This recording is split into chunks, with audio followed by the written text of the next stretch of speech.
So hello everyone, welcome to eKohipat. আজি আমি APSC CC 2025 through MCQs সিরিজত ইকোনমিৰ 10 MCQs আকৌ চাবলৈ আহিছো।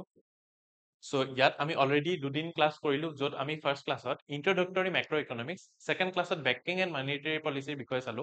আজি আকৌ আমি বেংকিং এণ্ড মানিটাৰী পলিচিৰে কিছুমান কুৱেশ্যনছ আমি আকৌ আজি কৰিম আৰু the PDF of this will be made available to you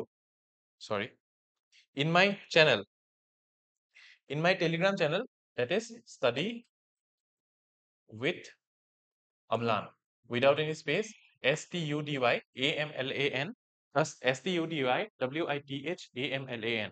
So if you want PDF of this or the other classes that have already been conducted, you can download it from my Telegram channel. যদি আপোনালোকৰ কিবা সাজেশনছ আছে আমাৰ change কৰিবলৈ, মই যেনেকৈ যেনেকৈ পঢ়াই আছো বা বেলেগ বেলেগ MCQ জানিবলৈ, so do let us know in the comments. So আজি হৈছে আমাৰ ইকনমিৰ last class of this week আৰু নেক্সট ডেৰ পৰা আমি পলিটিৰ MCQs খিনিও সলভ কৰিম। সো আমি তাৰপিছত পলিটি সলভ কৰিম, আকৌ নেক্সট উইক আকৌ আমি ইকনমি আৰু পলিটি এনেকে সলভ কৰিম। তাৰপাছত নেক্সট টু ডেট আমি জিঅ'গ্ৰাফি MCQs কৰিম, মডাৰ্ণ ইণ্ডিয়ান হিষ্ট্ৰী কৰিম, তেনেকৈ আমি হলিষ্টিকেলি যি ছাবজেক্ট আছে গোটেইখিনি ছাবজেক্টৰ MCQs আমি কৰিম। So there's that. So আজি Wednesday, আজি আমাৰ থাৰ্ড ক্লাছ হৈছে APSC CC 2025 through economy through MCQ economic সিৰিজৰ। সো এতিয়া মই ফাৰ্ষ্ট আমাৰ লেকচাৰ ষ্টাৰ্ট কৰাৰ আগতে কিছুমান কথা ক'বলৈ ওলাইছো যে আমাৰ ইকোহিপাতত আমি ডেইলি MCQ মক টেষ্ট এটা পাতো at 9 PM.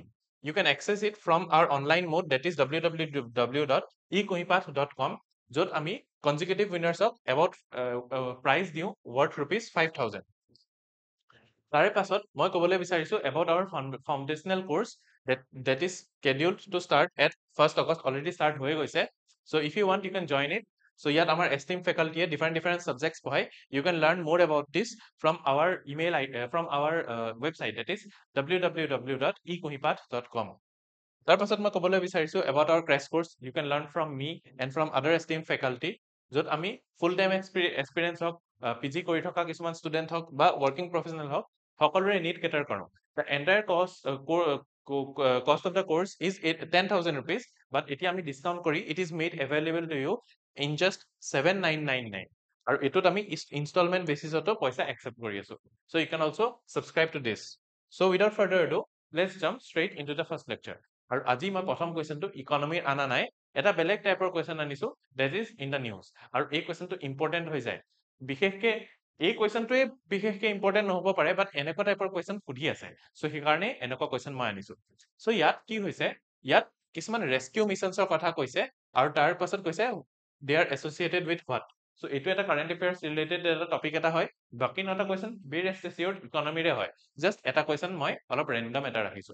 চ' ইয়াত কৈছে যে মানে এইকেইটা মিছন হয় আৰু এইকেইটা তাৰ এছ'চিয়েটেড উইথ মিছন কেইটা কিহৰ লগত এছ'চিয়েটেড সুধিছে, আৰু তাৰপিছত ইয়াত সুধিছে যে কোনকেইটা পেয়াৰ কাৰেক্টলি মেটচড। চ' এবাৰ চাই লওক।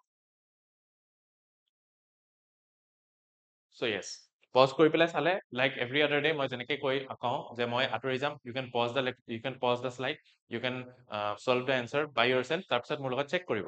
চ' এতিয়া ইয়াত কৈছে ৰেস্কিউ মিছন অপাৰেশ্যন সুকুন।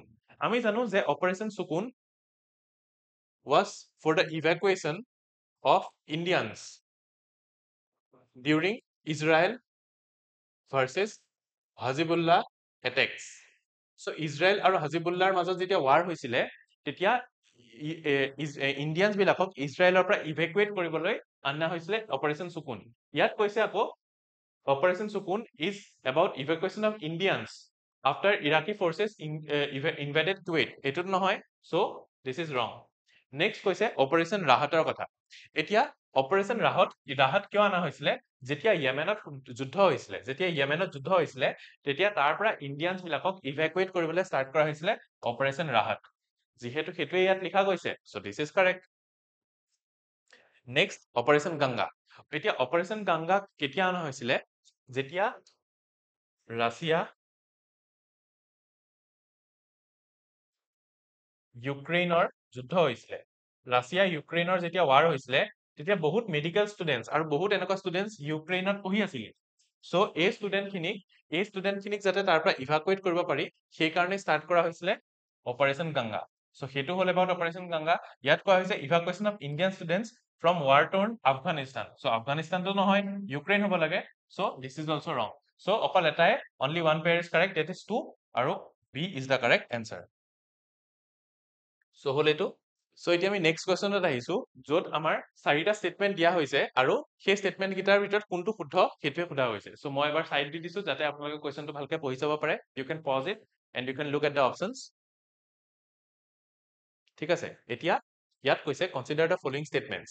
So প্ৰথম কৈছে an increase in cash reserve ratio may reduce credit availability. Next কৈছে repo rate কথা, তাৰপিছত কৈছে bank rate কথা, তাৰপিছত কৈছে statutory liquidity ratio কথা. এতিয়া আমি গোটেই কেইটা options one after the other চাম. So প্ৰথমতে আমি বুজি লওঁ CRR বা cash reserve ratio কি হয়.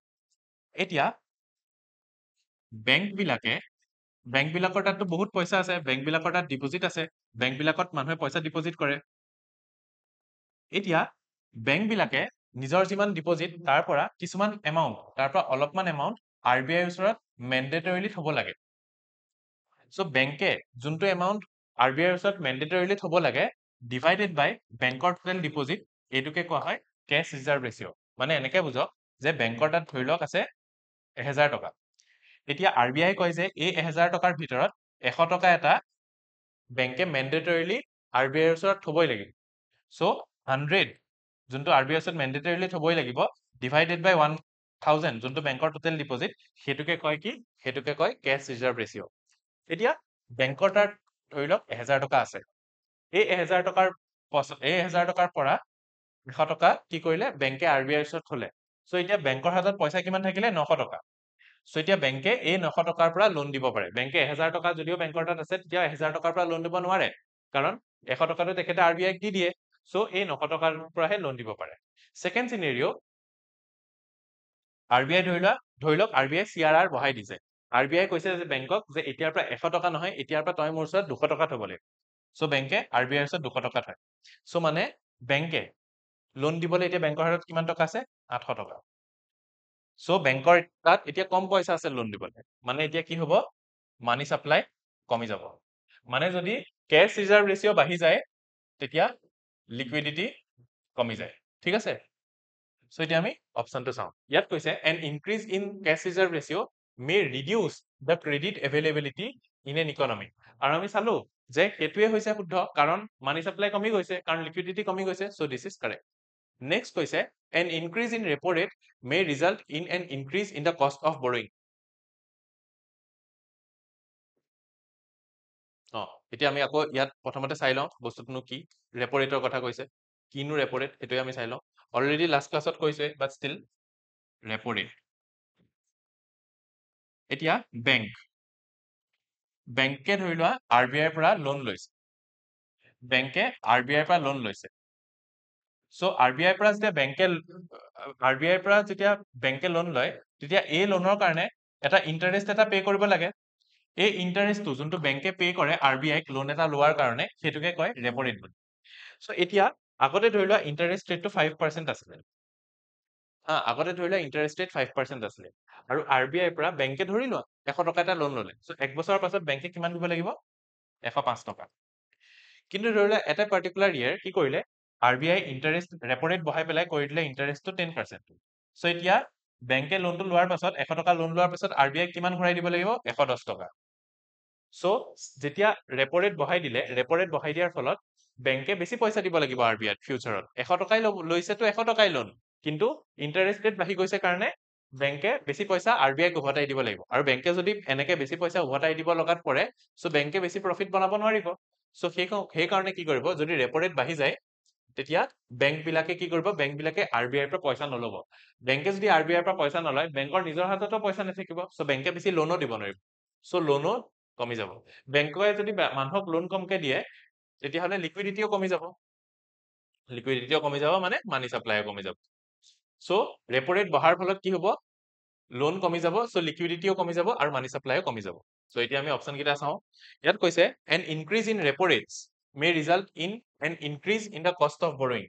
সো ৰেপো ৰেট বঢ়াৰ ফলত ইয়াত কৈছে যে মানে যোনটো কষ্ট অফ বৰোয়িং, যোনটো লোন লোৱাৰ পিছত আমি যোনটো ৰিটাৰ্ণ দিওঁ সেইটো পইচা বাঢ়ি যাব. অবভিয়াছলি বাঢ়ি যাব, এই কষ্টটো বাঢ়ি যাব.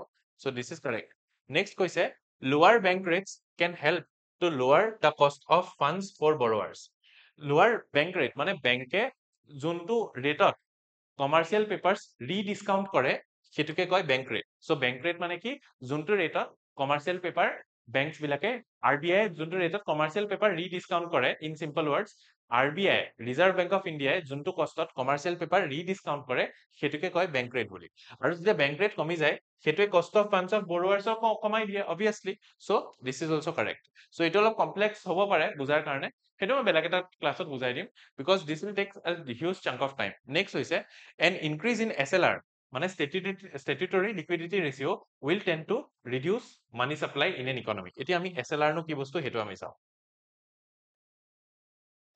statutory liquidity ratio এতিয়া মই এটা কথা কৈছিলো কি কৈছিলো cash reserve ratio cash reserve ratio মানে কি cash reserve ratio মানে হৈছে যে এটা বেংকে cash reserve ratio মানে কি হৈছে এটা বেংকে নিজৰ ডিপোজিটৰ সাৰ্টেন পইচা আৰবিআই ওচৰত ম্যান্ডেটৰিলি ৰাখিব লগাত পৰে আৰু হেতুকে কয় ক্যাশ ৰিজাৰ্ভ ৰেশিও বুলি এতিয়া এসএলআৰ মানে কি বেংকে অলপমান পইচাটো আৰবিআই ওচৰত ম্যান্ডেটৰিলি ৰাখিব লাগিবই যোনটো কয় ক্যাশ ৰিজাৰ্ভ ৰেশিও বুলি বেংকে অলপমান পইচা নিজৰ লগতো ৰাখিব লাগিব বেংকে অলপমান পইচা নিজৰ লগতো ৰাখিব লাগিব এই যোনটো পইচা বেংকে নিজৰ লগত ৰাখে হেতুকে কয় এসএলআৰ বুলি মানে ধৰিলা বেংকৰ তাত আছে 1000 টকা ইয়াৰ ভিতৰত অলপমান পইচা বেংকে আৰবিআই ওচৰত ম্যান্ডেটৰিলি ৰাখিব লাগিব যোনটো ধৰিলা 100 টকা আৰবিআই ওচৰত ৰাখিলে আৰু এই 1000 টকাৰ ভিতৰত ধৰিলা 50 টকা ম্যান্ডেটৰিলি ৰাখিব লাগে নিজৰ লগত এটো হল কি এটো হল এসএলআৰ আৰু বাকিখিনি পইচা দি লোন দিব পাৰে মানে বাকিখিনি পইচা হল 850 টকা দি লোন দিব পাৰে এতিয়া এসএলআৰ যদি বাঢ়ি যায় যদি এসএলআৰ 100 টকা নহৈ পেলাই 50 টকা নহৈ পেলাই 100 টকা হৈ যায় সো এতিয়া বেংকৰ তাত লোন দিবলৈ কিমান পইচা থাকিব 800 টকাহে থাকিব মানে যদি এসএলআৰ বাঢ়ি যায় কি হয় এসএলআৰ বাঢ়াৰ লগে লগে কি হৈ যায় লিকুইডিটি কি হয় লিকুইডিটি কমি যায় মানে মানি সাপ্লাই কমি যায় ঠিক আছে এসএলআর বাঢ়াৰ লগে লগে লিকুইডিটি কমি গল সো ইয়াত লিখিছে increase in SLR will tend to reduce money supply আমি কৈছিলো যে এসএলআর কমিলে মানি সাপ্লাই কমি যাব হয় না নাই so this is correct so all are correct 1 2 3 4 D ঠিক আছে সো এতিয়া আমি নেক্সট টু চাও ইয়াত কৈছে with reference to marginal cost of funds based lending rates consider the following statement so এটো চাই লোৱা মই অলপ সাইড হৈ গৈছো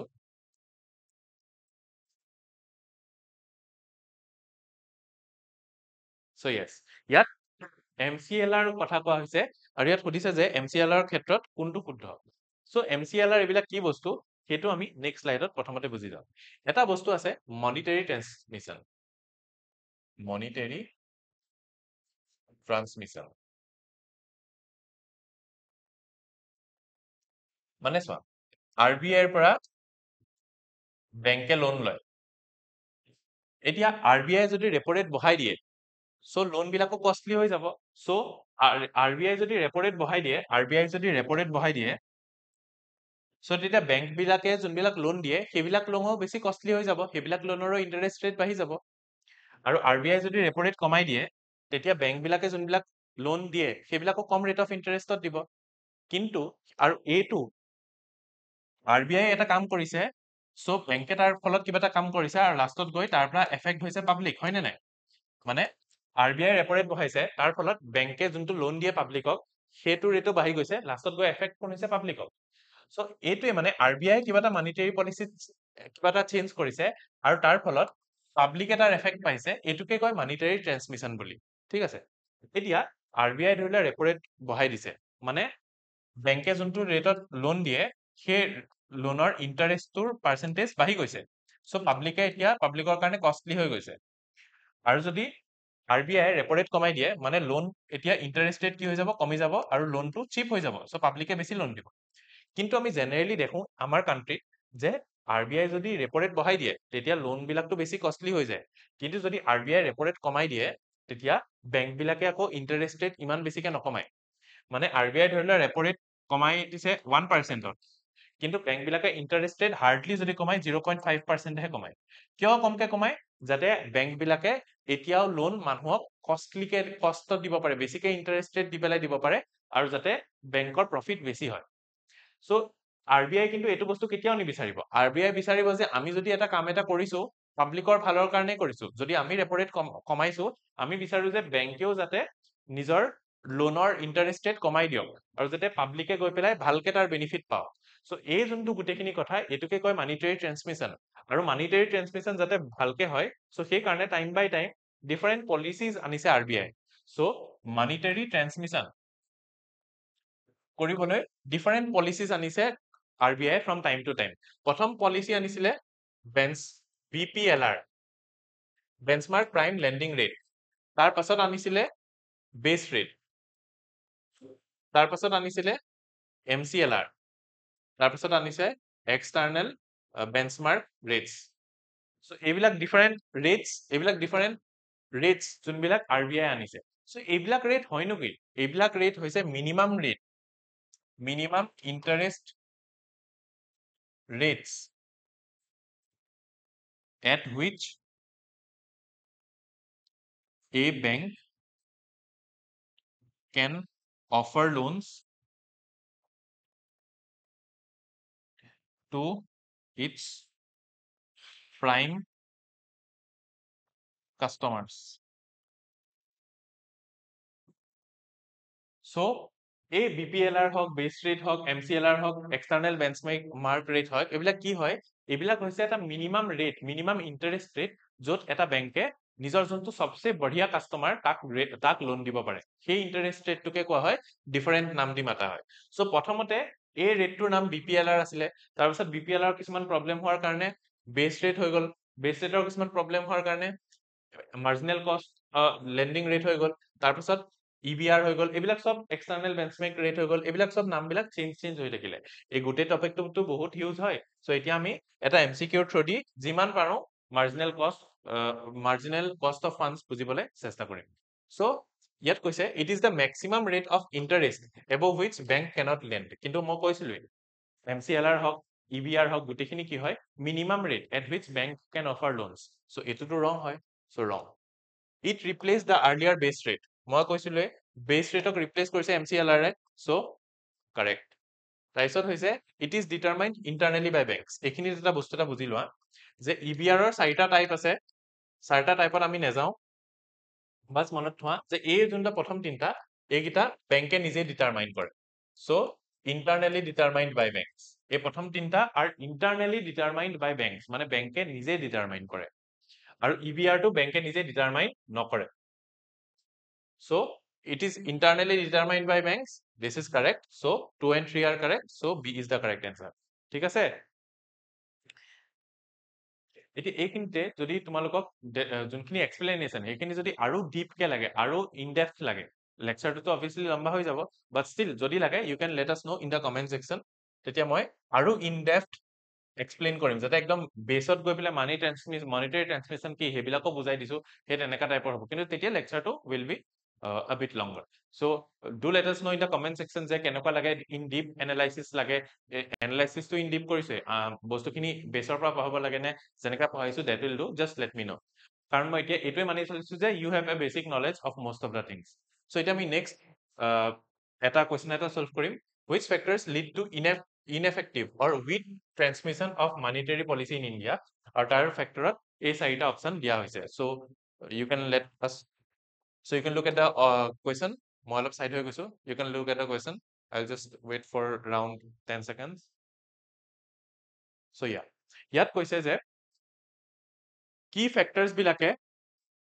ফেক্টৰছ বিলাকৰ কাৰণে আমাৰ মনিটাৰী পলিচিৰ যোনটো ট্ৰান্সমিশ্যন সেইটো ভালকে নহয় সো প্ৰথম কৈছে asset liability mismatch in India's banking system so ইয়াত কৈছে যে ইণ্ডিয়াৰ বেংকিং সিস্টেমত বেংকছ বিলাকৰ যোনটো এছেট মানে যোনটো পইচা সিহঁতে পাব বেলেগৰ পৰা আৰু যোনটো লায়াবিলিটি মানে যোনটো বেলেগক দিব লাগিব হেতুৰ মিছমেচ হোৱাৰ কাৰণে উইক মনিটাৰী ট্ৰান্সমিশ্যন হয় অবভিয়াছলি বেংকে যিমান পইচা বেংকৰ হাতত আছে আৰু যিমান পইচা বেংকে বেলেগক দিব লাগিব তাৰ মিছমেচ হোৱাৰ কাৰণে কি হয় তাৰ মিছমেচ হোৱাৰ কাৰণে বেংকে মেক্সিমাম লাভ কৰিবলৈ বিচাৰে যাতে সেই যোনটো মিছমেচ হেতু সেই গেপটো ফিল কৰিব পাৰে সো যেহেতু সিহঁতে মেক্সিমাম প্ৰফিট কৰিবলৈ বিচাৰে সো সেই কাৰণে যেতিয়া RBI ইন্টাৰেষ্ট ৰেট কমায়ও দিয়ে মানে ৰেপো ৰেট যেতিয়া কমাই দিয়ে বেংক বিলাকে কমাই নিদিয়ে so this is an important and this is the correct option so one is correct তাৰপিছত হৈছে lack of flexibility in interest rates of term deposits এতিয়া term deposit মানে কি বেংকে ধৰি লোৱা কি হল বেংকে ধৰি লোৱা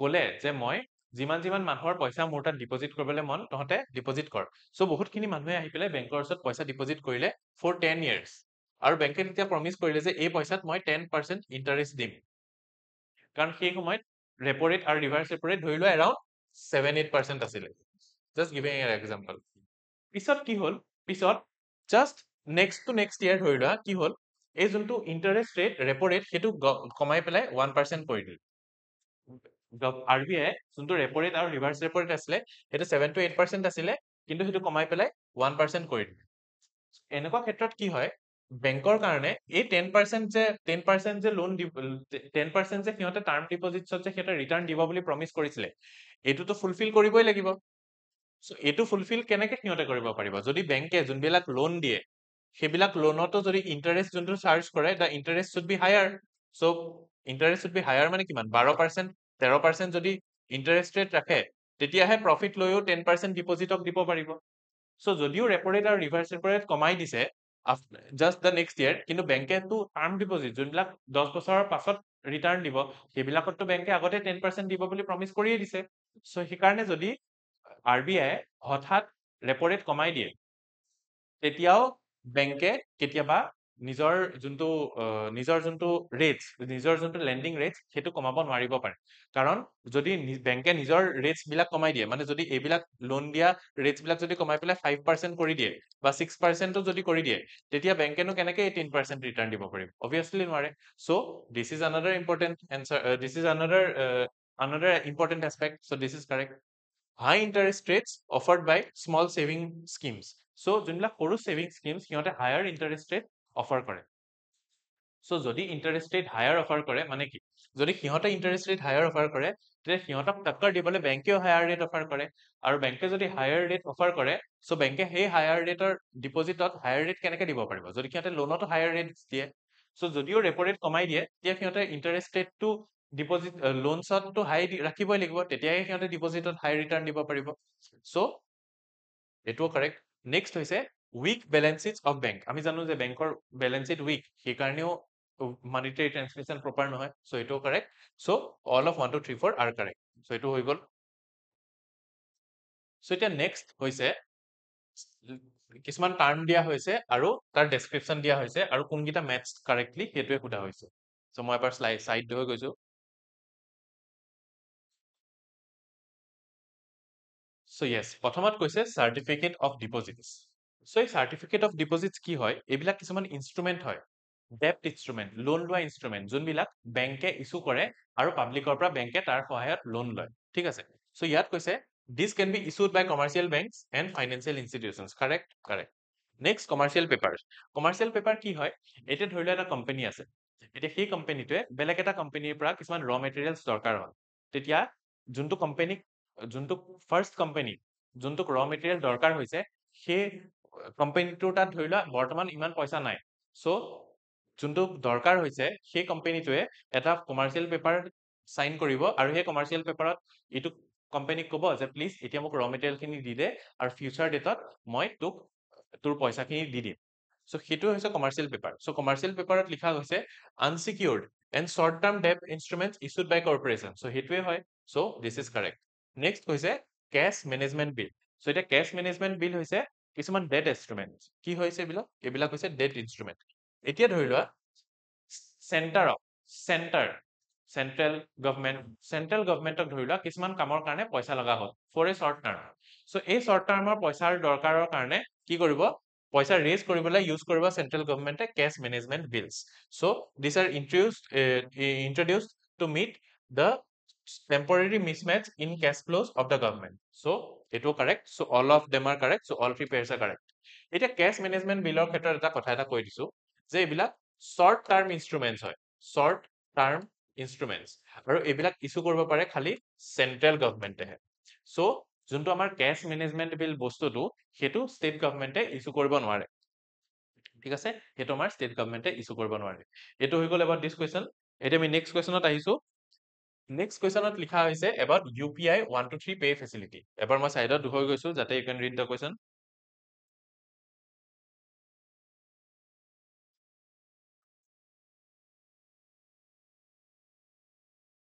so হৈছে এতিয়া ইয়াত লিখা হৈছে with reference to UPI 123 pay facility recently launched by Reserve Bank of India, consider the following statement. এতিয়া RBI 123 pay facility নো হয় কি? এতিয়া আমি জানো যে বহুত এনেকুৱা মানুহ আছে যাৰ হাতত স্মাৰ্টফোন নাই আৰু ইণ্টাৰনেটো নাই। তেতিয়া সেইখিনি মানুহ যাতে ডিজিটাইজেশ্যন পায়, সেইখিনি মানুহ যাতে ডিজিটেল পেমেন্ট কৰিবলৈ পায়, তাৰে কাৰণে অনা হৈছে UPI 123 পে।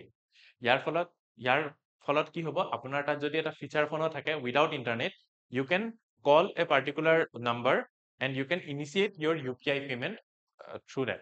So ইণ্টাৰনেট নোহোৱাকে আৰু স্মাৰ্টফোন নোহোৱাকৈ আপুনি UPI পেমেন্ট কৰিব পাৰিব। এতিয়া আমি অপচনখিনি চাওঁ।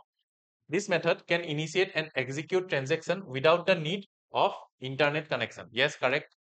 Next, users can initiate a secured call from their phones to a predetermined interactive voice response number. Obviously correct. হেতুৱে কৈছোৱে। আৰু কৈছে users can install an app on phones through which certain UPI functions will be made available on their phones. এতিয়া UPI 123 pay কি কৰা হয়? UPI 123 pay আপোনাক এটা app এটা দিয়া হয়। This app can also be installed in feature phones. এই এপটো আপোনালোকে ফিচাৰ ফোনতো ইনষ্টল কৰিব পাৰে।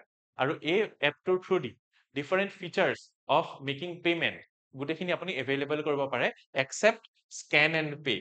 Scan and pay facility টো আপুনি use কৰিব নোৱাৰিব, বাকি বহুতখিনি facilities use কৰিব পৰা হয়। So this is also correct. So all of 1 to 3 are correct. So সেইটো হৈছে about UPI 123 pay. এতিয়া নেক্সট হৈছে about capital gains. ইয়াত এইকেইটা অপচন দিয়া হৈছে, এবাৰ চাই লওক, মই তাৰপিছত কম।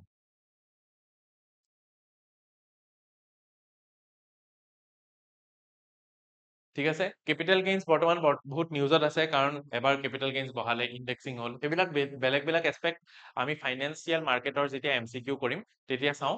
এতিয়া জাষ্ট আমি কেপিটেল গেইনছ কি হয় সেইটো বুজাওঁ। এতিয়া ধৰি লোৱা এটা মানুহ এটা আছে, এই মানুহটোৱে এটা প্ৰপাৰ্টি এটা কিনিলে। প্ৰপাৰ্টিটো কিনিছে 2000ত গুৱাহাটীত এটা মাটি এটা কিনিছে, মাটিটো কিনিছে 10 লাখ টকাত। পিছত এই মানুহজনে এই প্ৰপাৰ্টিটো 2024ত আজিৰ দিনত এই মাটিটো বেচিবলৈ বিচাৰিছে, আৰু সেই মাটিটো বেচোতে তেখেতে পাইছে 10 crore rupees। সো আমি যদি দুটা কম্পেয়াৰ কৰো তেতিয়া আমি দেখিম যে এই যোনজন মানুহ, সেইজন মানুহে একো কাম নকৰাকৈ কি হৈছে 9 crore 90 lakh rupeesৰ তেখেতৰ প্ৰফিট হৈছে। এইটো যে প্ৰফিট হৈছে, এনেকুৱা টাইপৰ প্ৰফিটকে কোৱা হয় কেপিটেল গেইনছ। আৰু ইয়াৰ পৰা যোনটো টেক্স লগোৱা হয় সেইটো কোৱা হয় কেপিটেল গেইনছ টেক্স। সেইবিলাক আমি বেলেগ এদিন পিছৰ ক্লাছত পঢ়িম। সো এইটোকে কোৱা হয় কেপিটেল গেইনছ। সো ইয়াত এতিয়া কেপিটেল গেইনছৰ ওপৰত কিছুমান কুৱেশ্যন সোধা হৈছে। when there is an increase in the sale of a product, সেইটোক বোলে কেপিটেল গেইনছ বুলি কোৱা হয়, কিন্তু সেইটোতো কোৱা নহয়, সো এইটো ৰং। Next, when there is a natural increase in the value of a property owned, মই কৈছিলো কেপিটেল গেইন মানে কি, কিবা এটা প্ৰপাৰ্টি অন কৰিছে তাৰ ভ্যালু বাঢ়ি গৈছে, সো এইটো হয়, correct. Next, when you purchase a painting and there is a growth in its value due to increase in its popularity, সেইটো কেপিটেল গেইনে হ'ব, কাৰণ প্ৰপাৰ্টি এটা অন কৰিছে, প্ৰপাৰ্টিটো হৈছে পেইন্টিং আৰু তাৰ ভ্যালু বাঢ়ি গৈছে, সো এইটো correct. So 2 and 3 are correct, so B correct. ঠিক আছে, বুঝা কেপিটেল গেইনছ কি হয়? মই আকৌ কৈছো যে if you have any doubt regarding any question, you can let us know in the comment section. আপোনালোকে PDF ক'ৰ পৰা ডাউনলোড কৰিব? from the Telegram channel. I have already told you the same about where you can download it. তাৰপিছত মই আৰু কি কৈছো যে if you have any doubt, if you want to interact with me directly, then study with Amlan, এইটো হৈছে Telegram channel. You can join this Telegram channel, আৰু ইয়াতে এটা লিংক এটা পাব of a group। সেই গ্ৰুপটোৰ যদি আপোনালোকে পাৰ্ট হয়, you can directly let me know about your query। আৰু যদি আপোনালোকৰ মন আছে one by one conversation কৰিবলৈও এই গ্ৰুপত জনালেই হ'ল, মই আপোনালোকক one by one conversationৰ কাৰণে I will text you directly। So there's that। So আকৌ কৈছো, you can, if you have any query, you can let us know in the comment section. If you want to download a PDF, then study with Amlan Telegram channel. If you want to interact with me directly, then study with me Telegram channel এটা group এটা আছে, সেই গ্ৰুপত গৈ পেলাই you can access it. So there's that। ঠিক আছে, so এতিয়া আমি আকৌ এই পাৰ্টিকুলাৰ কুৱেশ্যনটোত আহোঁ। ইয়াত এক্সচেঞ্জ ট্ৰেডেড ফাণ্ডৰ কথা কোৱা হৈছে, এক্সচেঞ্জ ট্ৰেডেড ফাণ্ডছ। বাৰু এইটো যিহেতু এক্সচেঞ্জ ট্ৰেডেড ফাণ্ডছ এটা কেপিটেল মাৰ্কেটৰ বস্তু হৈ যায়, we will leave it for now। এইটো আমি এতিয়া অলপ লিভ কৰোঁ। আমি নেক্সট কুৱেশ্যনত আহোঁ যে which of the following would most likely lead to a rise in the bond yield? So ইয়াত বন্ড ডিল্ডৰ কথা হৈছে মই সাইডত গুছি যাম বাৰু ইয়াত বন্ড ডিল্ডৰ কথা হৈছে মই আগতে আন্ডাৰলাইন কৰি লৈছো ওয়াৰ্ডটো বন্ড ডিল্ড সো এইটো কোৱেশ্চন তোমালোকে চোৱাচোন বাৰু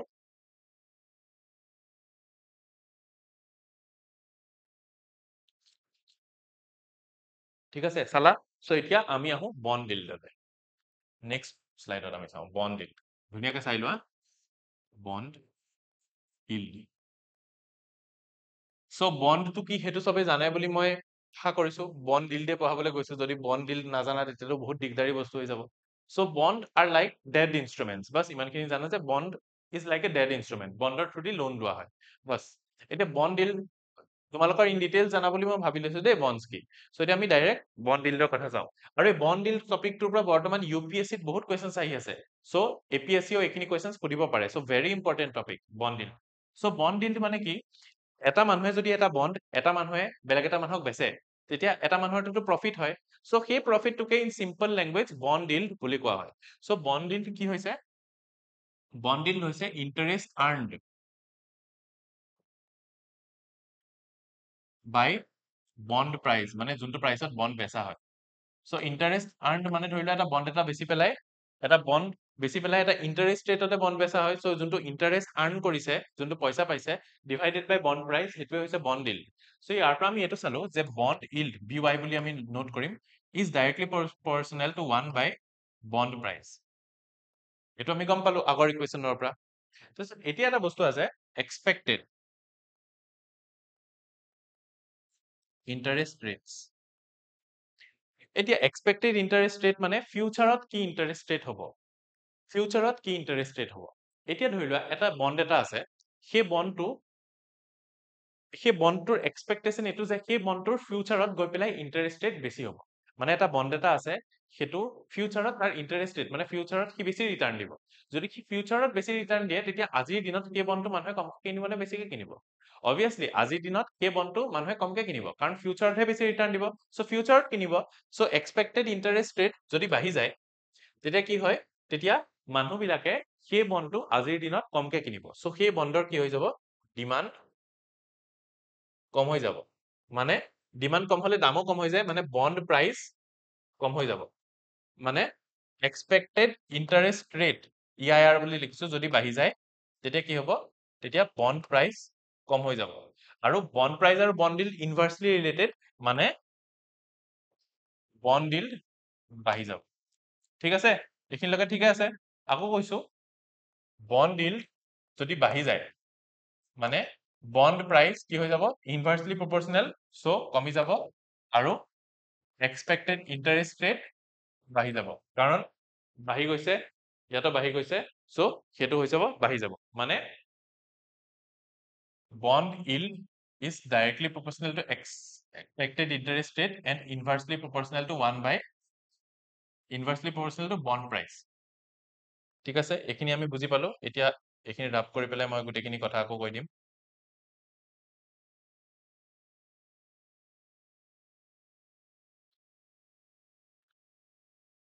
সো আমি বন্ড প্ৰাইজৰ এই ৰিলেশনটোৰ কথা বুজি পালো ঠিক আছে এতিয়া আমি options one after the other চাওঁ সো ইয়াত কৈছে which of the following would likely lead to rise in bond yield মানে কোনটোৱে bond yield বঢ়াব বুলি কৈছে প্ৰথমত কৈছে rise in market interest rate এতিয়া market interest rate rise হৈছে so market interest rate rise হৈছে মানে market interest rates rise হৈছে মানে fall in bond price হৈছে bond price fall হৈছে সো কি হৈছে বন্ড প্ৰাইস ফল হৈছে সো বন্ড প্ৰাইস ফল হৈছে মানে কি আমি আগৰ ইকুৱেশ্যনটো চাইছো বন্ড প্ৰাইস ফল হৈছে মানে বন্ড ডিল্ড বাঢ়িছে সো ইয়াত কৈছে যে বন্ড ডিল্ড কোনটোৰ পৰা বাঢ়িব মাৰ্কেট ইন্টাৰেষ্ট ৰেট কম হলে বন্ড প্ৰাইস কমিব মানে বন্ড ডিল্ড বাঢ়িব সো এটো কাৰেক্ট ঠিক আছে আৰু এটা কথা যে যদি there is fall in bond price as investors will get better return in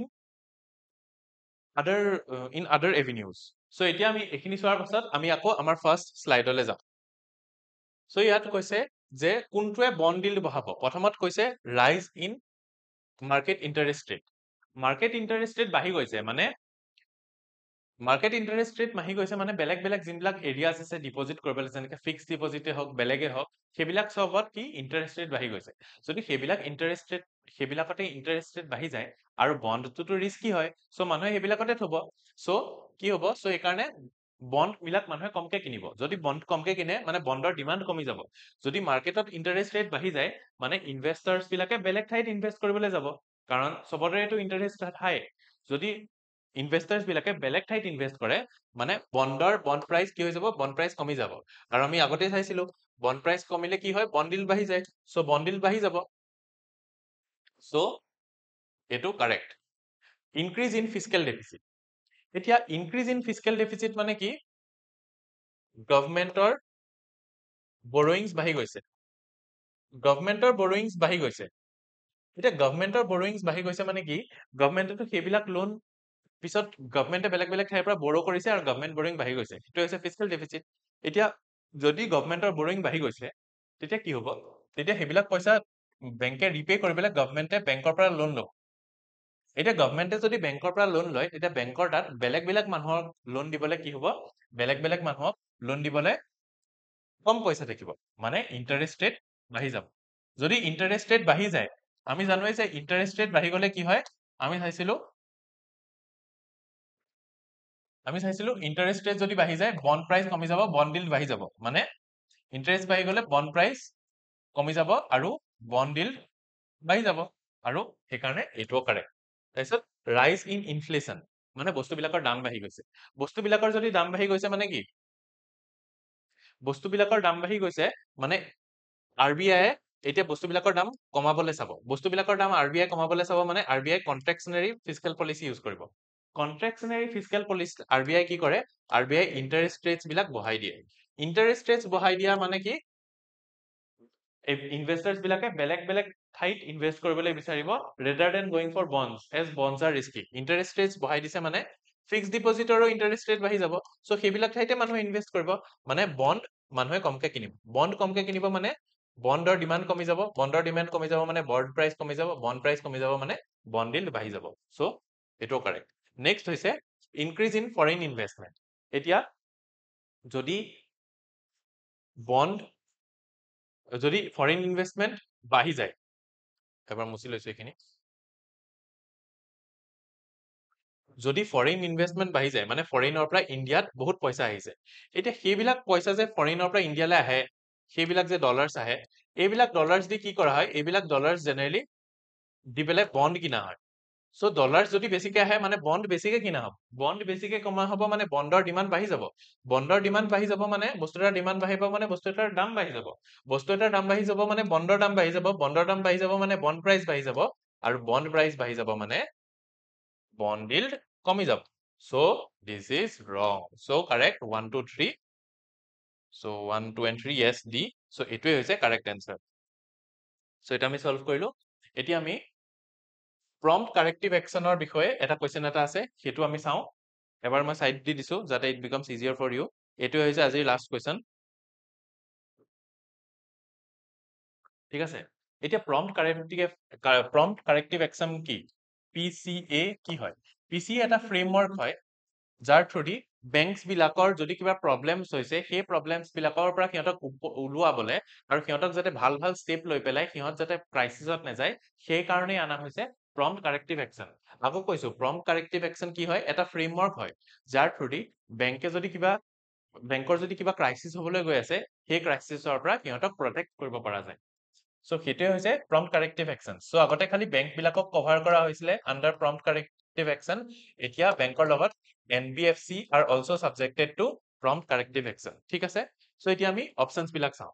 চ' ইয়াত প্ৰথমত কৈছে যে capital, asset quality and leverage are 3 key areas for monitoring in the PCA framework. চ' আমি PCA frameworkত এইটোৱে জনা উচিত যে তিনিটা এৰিয়াত আমাৰ কি এৰিয়া হিচাপে আমাৰ চোৱা হয়, আৰু সেইটো কেপিটেল, এছেট কোৱালিটি আৰু লেভাৰেজক চোৱা হয়। চ' yes, this is correct. Next হৈছে PCA framework is applicable on both payments bank and small finance banks. চ' ইয়াত কি এটা কথা আমি জনা উচিত যে যোনটো PCA framework that is applicable to all scheduled commercial banks. এতিয়া scheduled commercial banksৰ ভিতৰতে আছে পেমেণ্ট বেংকছ আৰু স্মল ফাইনেন্স বেংকছ কিন্তু কিন্তু এই যোনটো আমাৰ PCA ফ্ৰেমৱৰ্ক সেইটো এইকেইটাত লাগু নহয় সো PCA ফ্ৰেমৱৰ্কটো সব স্কেডিউল কমাৰ্চিয়েল বেংকছত লাগু হয় except payment banks আৰু small finance banks. So this is incorrect. Next হৈছে whenever PCA is enforced on a bank, it may face restrictions on branch expansion. So PCA framework টো যদি এটা বেংকত লাগু কৰি দিয়া হয় মানে সেই বেংকটোৰ কিছুমান প্ৰবলেম হৈছে সো তেতিয়া সেই বেংকটোৱে ব্ৰাঞ্চ এক্সপানশন কৰিবলৈ নোৱাৰিবও পাৰে so yes this is correct. Next হৈছে both statement A and C are correct. So obviously A and C টো correct হয় এটা আমি দেখিলো so D is correct. So এটোও নহয় D is correct. কাৰণ ইয়াত কি কাৰণ both statements A and C are correct বুলি দিয়া হৈছে so হেতুৱে হৈছে আজি ইকোনমিৰ লাষ্ট কোৱেশ্চন আছিলে so এই উইকত আমি 3 দিন 30 MCQs কৰিলো ইকোনমিৰ so আমাৰ ইকোনমিৰ 30 MCQs কৰিলো so কালিৰ পৰা আমি স্টাৰ্ট কৰিম পলিটি আৰু পলিটিৰ মই কি টপিকৰ পৰা পলিটিৰ কোৱেশ্চনছ কিনি দিম প্ৰথমত chapter 1 2 3 4 5 6 7 8 chapters of Lakshmikant so ইয়াৰ ভিতৰতে এই আঠটা চেপ্টাৰৰ পৰাই মই পলিটিৰ লক্ষ্মীকান্তৰ পৰা কোৱেশ্চনছ খিনি দিম সো এইখিনি সলভ কৰিবা তোমালোক এইখিনি কালিলৈ পৰা আমি সলভ কৰিম ফৰ দা নেক্সট 3 days যত এভৰিডে আকৌ 10টা কোৱেশ্চনছ কৰিম so do let us know in the comment section how you are liking these lectures আৰু মই আৰু ফিউচাৰটো এনেকুৱা লেকচাৰ কন্ডাক্ট কৰিব লাগে নে কিবা চেঞ্জ কৰিব লাগে ষ্টাইলটো নে you require the PDF টো কেনেকৈ পাবা সেইটো কৈ দিলো so if you want to interact with me কেনেকৈ কৰিব পাৰিবা হেতুৰ কথাও জনালো in between the lecture আকৌ এবাৰ কৈ দিছো study with Amlan ইয়াৰ পৰা you can download the PDF of these entire lectures আৰু এই PDF এই particular telegram channelতে এটা group এটাৰ link দিয়া আছে সেই গ্ৰুপৰ লিংকটো দি you can join our group য'ত you can have a direct conversation with me so হেতু হ'ল about contacting me আৰু next classত আমি polity lecture start কৰিম য'ত আমি chapter 1 to 8 of Lakshmikant আমি চাম up till DPSP so that's that see you again in the next lecture bye bye do like and subscribe our lectures bye bye